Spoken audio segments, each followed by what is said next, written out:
in the aliveness of being present in your natural state.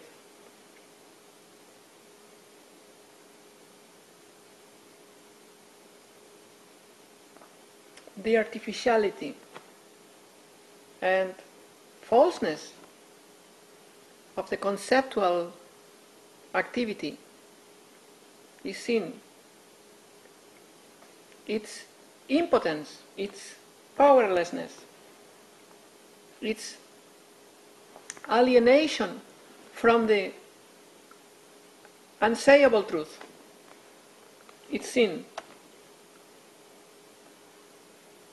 It is seen how concepts are just frames to superimpose to reality.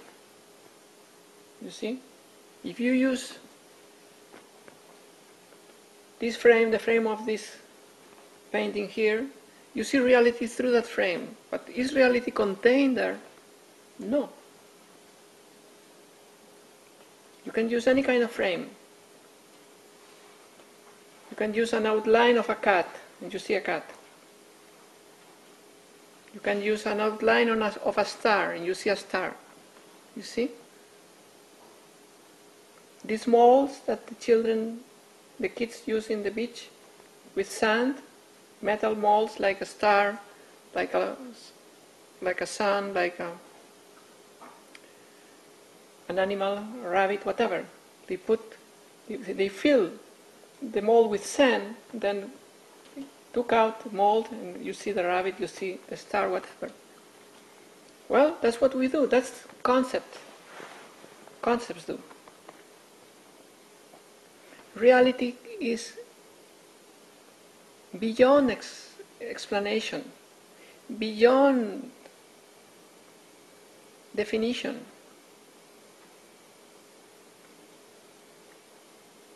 And concepts are frames, molds, like metal molds, that we superimpose on this absolute, ineffable reality.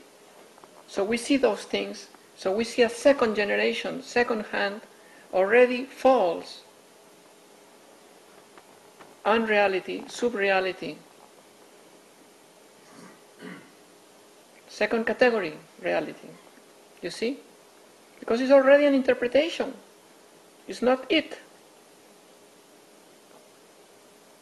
That it is your own aliveness, your own consciousness without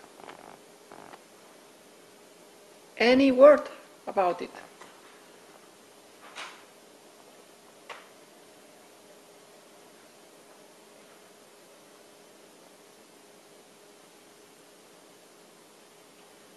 So words, concepts,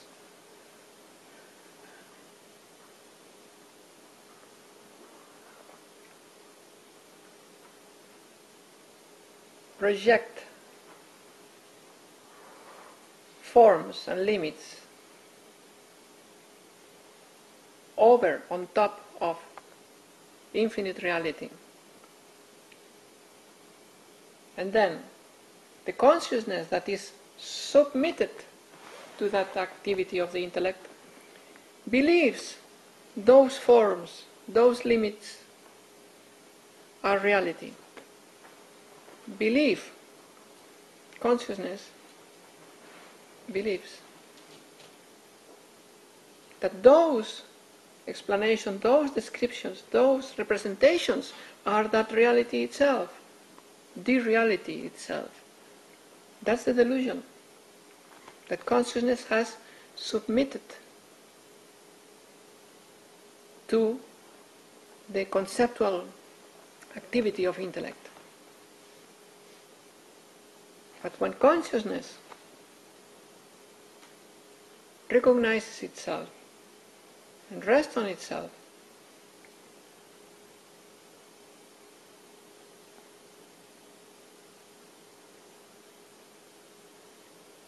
it is beyond, free from that activity of thinking, from that activity of conceptualizing.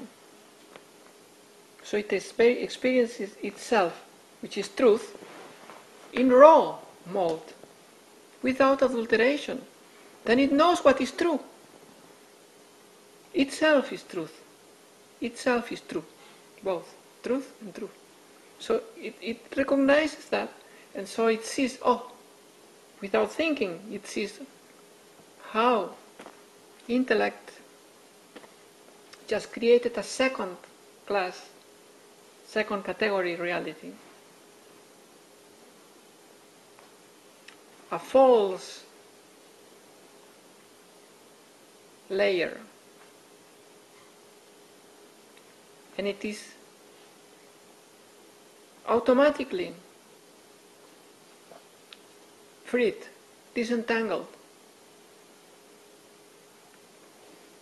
from it.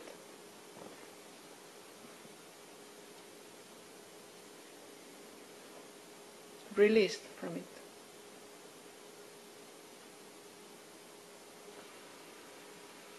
This understanding and this seeing through or recognition happens spontaneously and naturally, but along the path, by means of, or by virtue of getting used, consciousness, getting used to itself. So at some point, at some threshold point, let's say,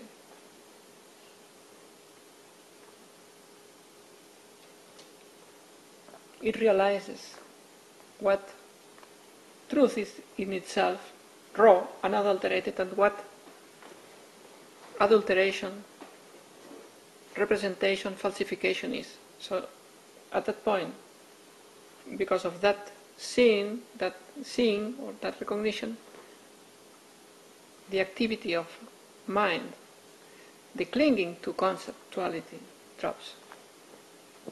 Drops like you drop a corpse.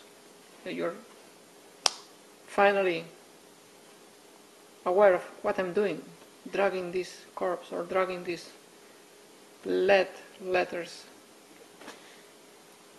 of tons of weight along the path. That's stupid. So it's naturally dropped.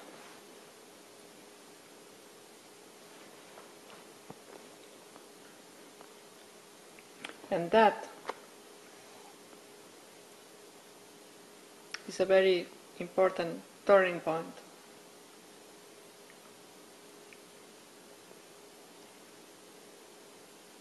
Because from that point onwards,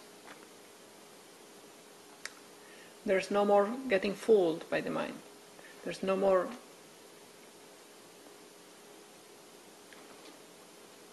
returning back to the game of paying credit to thought. No more. No more.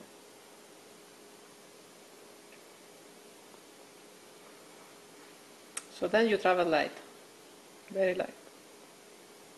Still not the end, but what a relief. Naturalness, you see, just natural.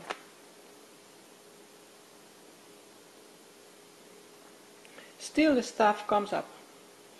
Stuff in terms of feelings, emotions, experiences that regurgitate from the past, whatever, past.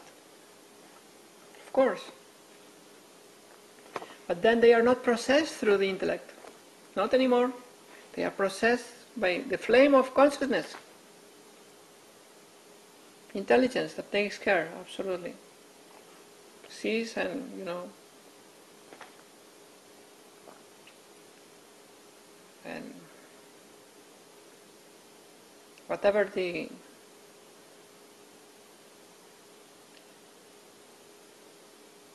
dimensions, the magnitude of the issue, let's say, whatever memory, attachment, or anything that comes up, no matter the dimension,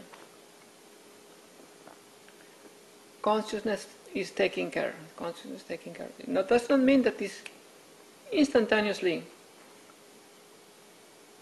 transformed or liberated.